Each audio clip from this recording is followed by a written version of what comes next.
So you've come here for the truth. Well, we've got the truth and nothing but the truth. Here are your hosts, Robert A. Bianchi and David J. Bruno. Welcome to WMTR Radio's Nothing But the Truth with your hosts, Bob Bianchi and Dave Bruno, every Saturday at 10:30. And, of course, podcast dropping on Wednesday. Dave, usually you do the introductions, but if you don't mind, man.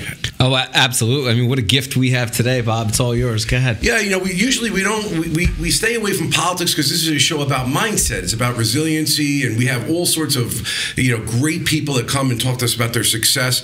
But my friend and somebody that I worked with when I was county prosecutor, who at the time was a county freeholder, but now they call it county commissioner. And that relationship with the prosecutor's office is very intimate because the county commissioners fund the prosecutor's office. And so, you have to make sure that you have the monies that are necessary to keep the community safe. And our guest today is my friend Tom Mastrangelo. Tom, welcome to the show. Thank you, Bob. Thank you, Dave. I appreciate you giving me the time to be here. Absolutely. Listen, we've been trying to get you for a long time because when we talk about resiliency and stuff, we talk about politics. And God bless you guys. I mean, I have no desire ever, nor have I ever, to be an elected official for a lot of reasons. But what impressed me about you, especially in today's age, is that even though I'm a registered Democrat, appointed by a Democratic governor as the county prosecutor in a Republican county, of which you were part of the funding mechanism and oversight of our office, your ability to be able to put politics aside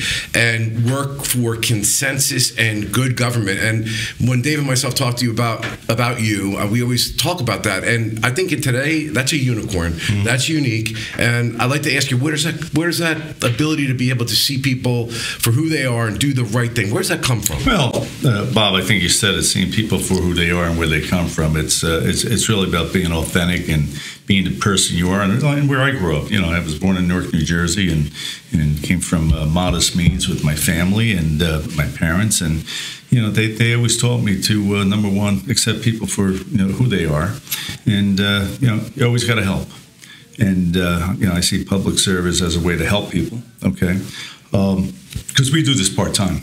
And I believe at the end of a political career, you want to look back and say, how did I help the people that I represent? How did I make their lives better? And I think that's what it's all about. Well, one other thing I want to say, and we used to look at this from afar, as prosecutors, while you fund the office, there's a black box, if you will. Right. You didn't know about our investigations. You have no ability to be able to do that. And that line, I was always respected that Morris County, it doesn't always work that way. Freeholders sometimes try to wiggle into the prosecutorial piece, and you guys never did that. But we were always kind of watching and smirking and smiling because you said a lot of things that were very bold and audacious and not typical of most politicians, where you could have taken the easy way out and not said anything. And that probably has cost you to a certain extent. I know it has, personally and probably professionally. Why do you do that? Well, you got to be honest. Okay, I think it's about honesty. It's about sincerity, and it's. Look, I've been elected several times by a great constituency here in Morris County who believe that I represent what they believe in and what they want out of government, what they want, just for the quality of life. And if you make political decisions versus making good governing decisions, you're really not doing a good job by the people. And I think the people are smart. They elect the county constituents here in Morris County are smart enough to know, who's being real, who's being authentic, and who has their best interests at heart. And I believe as long as you keep doing that, you'll always have the people behind you. You have to be the man or the woman of the people and go shoulder to shoulder with them on some tough issues. Yeah, Dave, I'm sorry to co-opt this, but go ahead. I'll give it turn over to you in a minute. Right. I didn't anticipate asking you this, but I want to, and we're friends. We socialize with one another, and I certainly could have asked you in that context, but we would rather have a good time and talk about politics. And we do have a good time. And we do have a good time. That's for sure. Tom, sometimes Michelle, my lovely wife, who you know very well. I love Michelle. Yeah, she one time told me to turn the TV off, and I cycle through Newsmax, Fox News, CNN, MSNBC. One of the reasons I have to do that is because I'm on those stations, and you have to kind of see, what the news is. But I got to a point where I just started turning to the Andy Griffith Show because I just couldn't take it. I think the toxic nature of our politics really blew up during COVID, and I'm wondering, am I just seeing that wrongly? Why is it so toxic if it is, and what is your solution to make it less toxic? I just don't think that this is good for any of us, whether you're a Democrat, Republican, or an independent. Look, I think COVID actually did create a lot of toxicity in the political environment, and not just in the political environment. I just think in a lot of different parts of everybody's lives. I think what we have to do to kind of relax that is do the right, at least from a political standpoint, or a governing standpoint. I take that back. From a governing standpoint, is continue to do the right things for the people, deliver whatever services they need, and at every aspect of the people. It's you've got people who have mental disorders and mental challenges. You have to be there for them. You've got people who have other challenges. Our vets. You have to be there for them, and you've got to be there for people who are in need and people who aren't in need that have other needs. So I think you just have to work with everybody and let them know that government's a good thing in some respects when you have government servants trying to do the right thing for them. And that's whether it be on taxes, whether it be on any type of service that's important for the people. That makes sense to you? No, it makes perfect sense, and that's the way government should run. But nationally speaking, nationally. Do you and I guess it's a reflection of the local level as well. Do you see this tamping down eventually, or do you see it getting worse if it's even possible? I've got to hope that the American people, whether it be Democrats, Republicans, Independents, believe that this country and its people are great enough to eventually persevere and come together for the better of the country.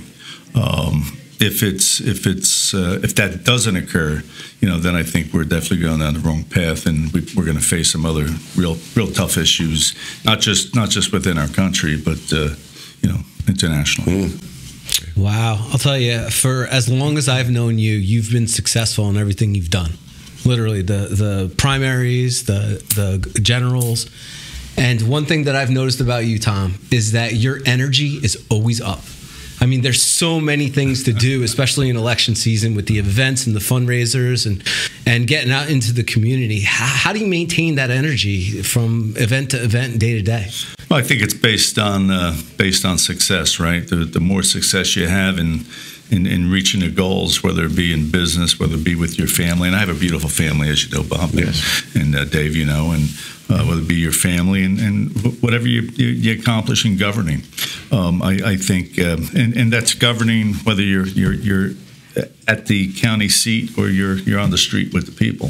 If you're able to accomplish those goals and you're able to make a difference, that gets you to be up about moving further and trying to help more and trying to do the right things. And I think if you keep all that in mind, you keep that going, you keep those successes going, you keep going. Momentum, right? Momentum, one of the things, Bob and I constantly keep up the momentum. I see it. I mean, even today, you come in, big smile, you always have the energy. No, absolutely. Bob? I have the espresso for him. Caffeine. I didn't hear caffeine in the answer, Bob. I didn't hear caffeine. Give Tom caffeine; he'll be all over. Yeah, I'll be all over. I'll be dancing over here. Well, you're also a successful business person, and you mentioned your family, and you do have a lovely family and a beautiful wife, both inside and out. And I'd imagine that your work, especially politically, is a drain on them. Can you talk to me a little bit about how you keep yourselves together, because it can get pretty nasty out there? Yeah. I think number one, you got to prioritize what's important in life, right? So it's at least with my life, it's God, it's my wife and my family, and then my business and governing, and then politics, in that order. So the politics, and as you mentioned, it's getting a little more distasteful in some respects. Okay, it's getting nastier, but you have to keep it in perspective. And when it gets that nasty, you just got to keep your head down and keep following your goal, and stay on track to what you're looking to accomplish. Because the nasty politics derails you. It could derail your family, and you don't want it to do that. You've got to kind of separate it out, and you got to pay attention at home. Okay, and I have a beautiful wife, so I make sure I pay attention for sure. I think it reminds me. When I asked my father when I was getting ready to try my first case, what's the number one thing I can do to be the best trial lawyer possible? And he said to me, kid, that's the easiest question you ever asked me. Marry the right woman. Marry the right woman. and it didn't resonate to me for years later. It was an unsatisfying response to me at the time because I wanted to be a trial lawyer, right? But it made so much sense. And Debbie is so supportive of what you do. Now, my Michelle, even though I wasn't in politics, I came through a political system to become prosecutor. And I remember her one time crying at the computer, looking at a blog, saying, why are they saying these lies about you? And it's when I was trying to be vetted and get senatorial courtesy was being used against me and so on and so forth. She never would want me to run for a political office, but Debbie really supports you tremendously. How important is that to you and to your family? It's look, the time commitment for I say there's two things: governing and political. So you spend time governing, you spend time on the political side. If Debbie was not 100% behind me, and I'd say 150% behind me to do this, I wouldn't be able to do it.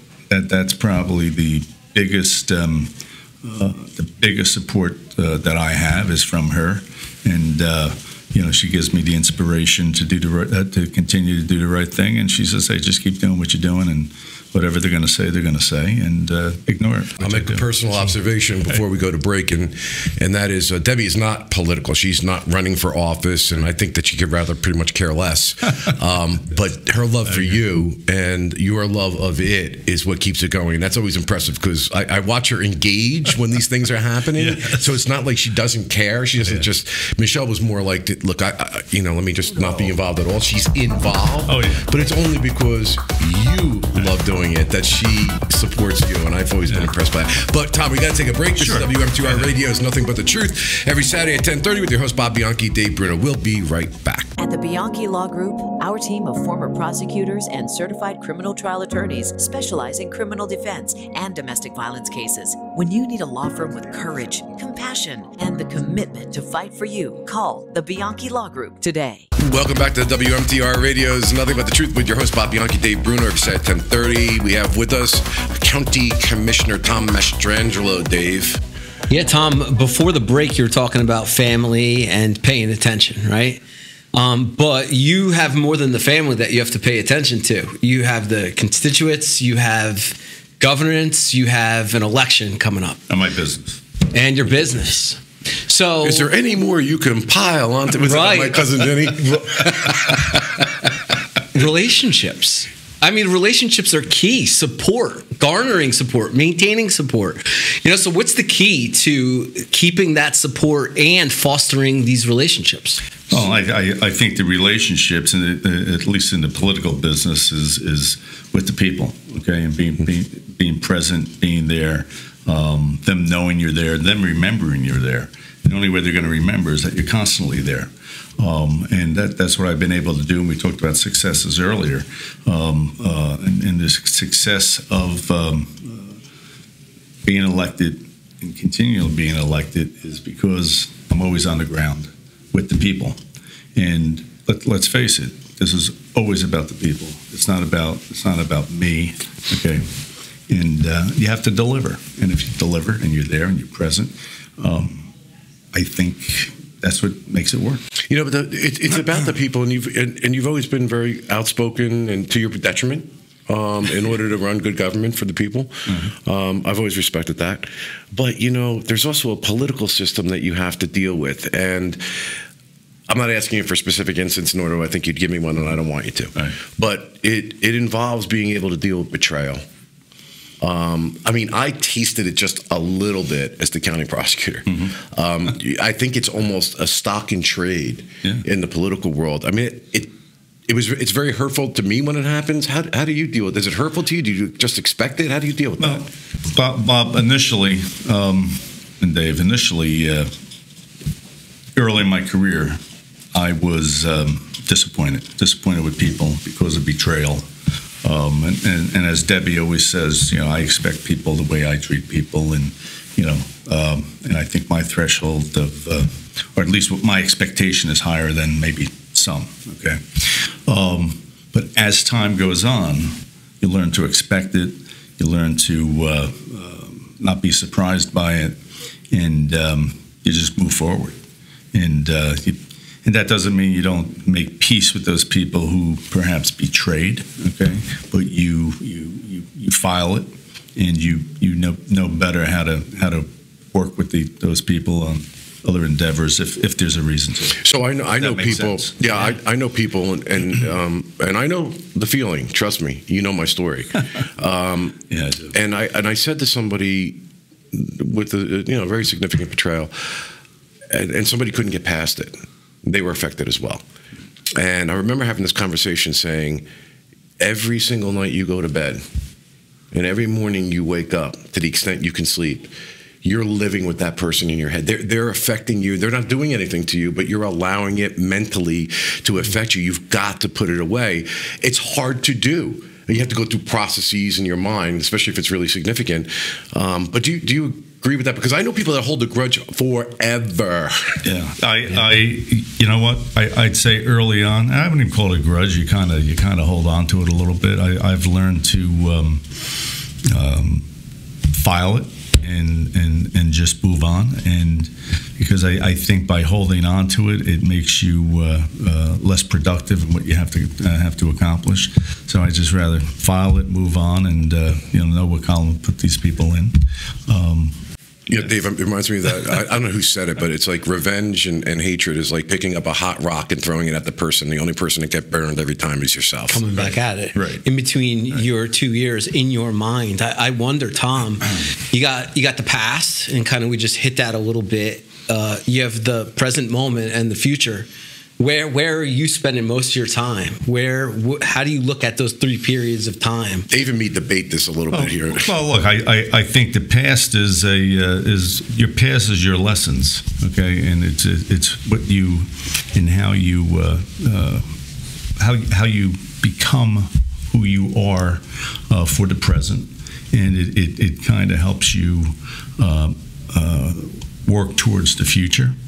I think there's certain things that you don't plan for in life because sometimes plans don't work out the way you want, or then you set yourself up for more disappointment, right? So I think your past sets you up for your present. You work with your present to look towards the future, to see generally where you want to be and where you want to go. And then you set your goals, and you hope you have those successes based on those goals that you set. Are you a goal setter? I mean, is there a process that you follow, like an annual goal or a quarterly? Or well, in business, for my business, we set goals for my life. We'd like to take a few more vacations. We haven't attained that yet, but as far as getting away as much as we'd like, but we are setting those goals now. For governing goals, you work with your colleagues to try to accomplish some things that you want to accomplish during that year or so ahead of you, and your political goals. I believe in politics, you don't make so many plans. You really got to focus on what you're doing and the office you're serving and the people you're serving. And because if you start making goals of where you want to be or who you want to be, you're really not serving the people well. Mm-hmm. I think you got to serve the people well by doing the job that you're in, and then take it from there. Yeah, I think politically or governance-wise, let's make a distinction. Right. Like COVID, you just don't know what's going to be hitting you. You can have loose ideas of where you want to go, That's but right. Those are plans that are usually laid to waste by circumstances that develop in the present moment. To use your pivot, right? I mean, yeah, pivot's a word that we've all used a lot of times from COVID. What lessons have you learned from COVID? I mean, this has shocked everybody. Well, from COVID, if I looking at my personal life and my family, is to persevere through it, no matter what part of my life we had to persevere. Whether it be business, whether it be governing, whether it be and I'd say political was not so important because nobody was out. Okay,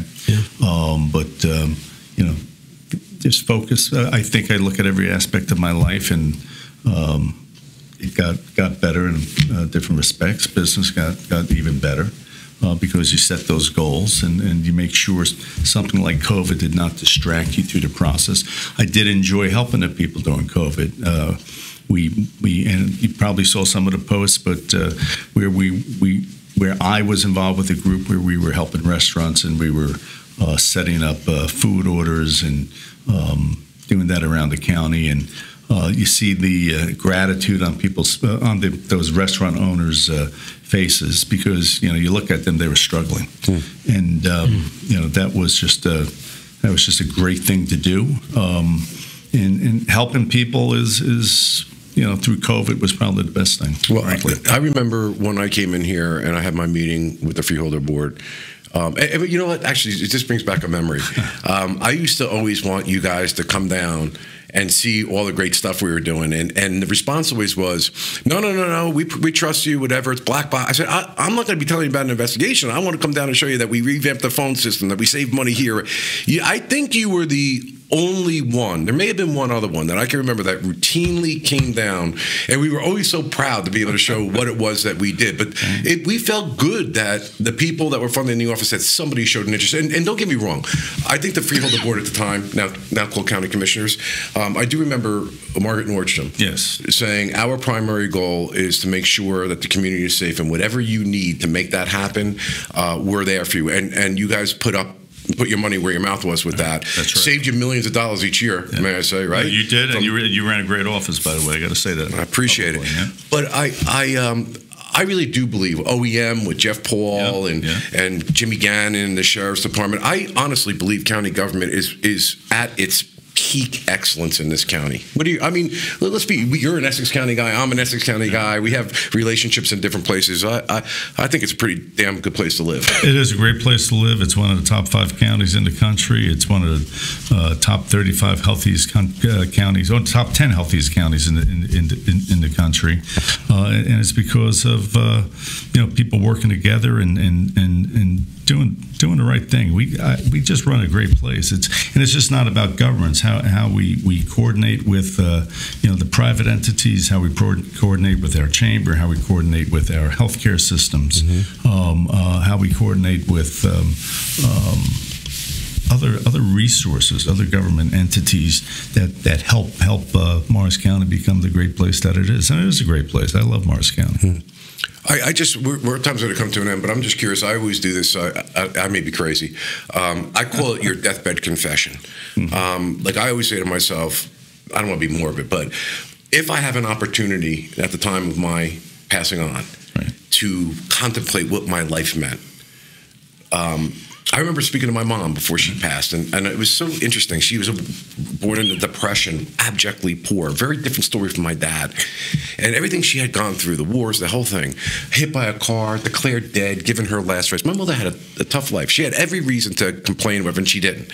But she said to me, my biggest regret is, and she mentioned something that could have been so easily resolved, but she didn't. So I don't want to talk about regrets. What do you think your deathbed confession would be as to what your greatest accomplishment was in your life that you'll be proud of and say, job well done, Tom? I think I know my family, okay, and making a difference in helping people, and I sit on a board for a mental health system, and that those people need help as well, and being there to help them, and then doing other things to help people just around this county and other parts of the state is, for me, I always look back on my deathbed and say, I've helped people. I have no regrets. I had a beautiful family. I kept God in my life, including St. Teresa, by the way. I drive around with a St. Teresa medal. Okay, I was a great believer in St. Teresa, but I just believe that that would be my greatest accomplishment. Okay, perfect way to end the show.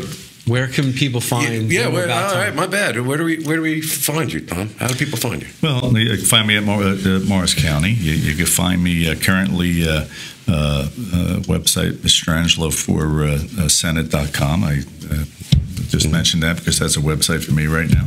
And your social media platforms. And my social media platforms on Facebook, Tom Mastrangelo on Facebook, and I do have fun with that, posting a lot of the great things we do. Actually, I just posted, I just had a great Italian delicatessen down at Florent Park, and Pastosa's, which was great, and pictures of, the whole shopping cart of Italian delicacies I bought on Sunday. So yeah, that's the real deal. But you'll see that on Facebook. You can't have too many good Italian delis or stores, and that's a really good place. Never enough. All right, guys. Thanks, Tom. WMTR Radio is nothing but the truth. Sure, of course. Every Saturday, rather, at 10:30 on the radio. Dave, where can they find us on the podcast? NothingButTheTruthPodcast.com. We will be posting the video and the podcast on Wednesday after we air this on Saturday, and also on that landing page, all of the prior guests: Jillian Michaels, Shannon Bream. There's a lot of value out there, so the landing page to subscribe and watch, that's where you got to go. Thank you, everyone, for listening. We'll see you next week. It's a wrap. How'd I do? Perfect. We're the Bianchi Law Group, a team of former prosecutors and certified criminal trial attorneys. But here's the thing. He put himself in a box when he said... Relied on by CNN, Fox News, MSNBC, Law and Crime, and news leaders across the country for our criminal defense expertise. In a search warrant, you have to have probable cause that a crime's been committed and there's evidence in a particular place. When you need a law firm with courage, compassion, and the commitment to fight for you, call the Bianchi Law Group today.